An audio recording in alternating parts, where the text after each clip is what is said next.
Ah, saya pengen sedikit cerita aja nih. Jadi ada beberapa waktu lalu ada seseorang yang mau konsultasi dengan saya. Cuman kebetulan lagi sibuk jadi nggak sempat ketemuan. Akhirnya aku cuman bikin apa namanya analisis di atas kertas aja gitu. Kita kasihkan dokumen aja. Jadi pada intinya gini. Jadi ada seorang ya sudah pensiun PNS gitu, dan dia ini udah ngambil kredit pensiun ya di salah satu bank ya, di salah satu bank dia ambil kredit, udah berjalan selama 3 tahun. Habis itu maksimum kreditnya 190 sekian, jangka waktunya 15 tahun, bunganya sekitar 12,2835 ya. Terus kalau dihitung per bulan jadi 1,02%. Dia tuh dapat penawaran dari bank sebelah untuk sama fasilitas kredit untuk pensiunan gitu. Jadi kayaknya mau di take over gitu. Terus dia tanya, ini kira-kira menguntungkan nggak kalau misalnya aku pindah ke bank sebelah. Nah, di bank sebelah ini menawarkan akan di top up fasilitas kreditnya, lalu yang berikutnya bunganya diturunin.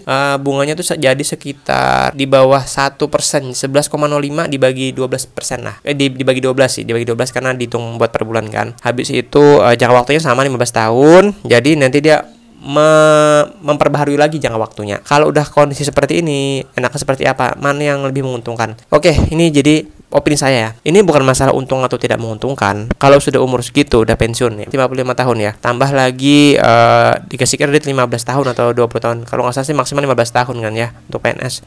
Perlu diingat ya, kita umur nggak tahu sampai mana gitu. Terus angka harapan hidup nih, angka harapan hidup di Indonesia itu berapa sih? Nah, bayangin aja, apakah masa mau sampai tua mau nanggung hutang? Lalu yang berikutnya, yang kedua, jangan tergiur dengan bunga yang rendah ya. Bunga yang rendah, coba dibikin simulasi. Kira-kira berapa habis-habisnya setelah saya bikin simulasi dengan hutang yang baru tuh jauh lebih banyak yang dibayarkan, selisih 200 juta lah jadi ujung-ujungnya gitu. Kalau pembayaran bunganya jadinya gede banget gitu. Jadi nggak begitu menguntungkan dengan fasilitas yang baru. Lalu yang berikutnya apalagi ya?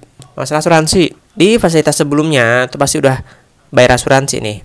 Terus dia take over di bank yang baru, gak mungkin asuransi yang sebelum itu ngikut. Pasti mereka minta asuransi yang baru di bank yang take over ini. Nah, bayar lagi deh preminya.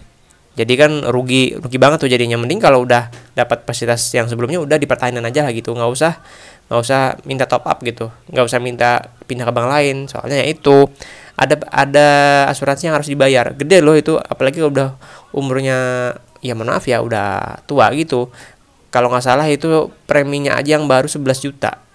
Jadi yang diterima bersih sama si klien ini nanti setelah dikurangi saldo blokir dari 290 juta, fasilitas yang baru ini cuman diterima 260.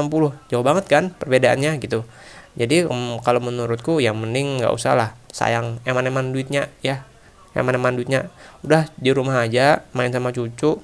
Kalau memang mau usaha yang kecil-kecilan, nggak perlu pakai utang-utangan gitu. Itu menurut aku sih ya. Kalau menurut kalian seperti apa?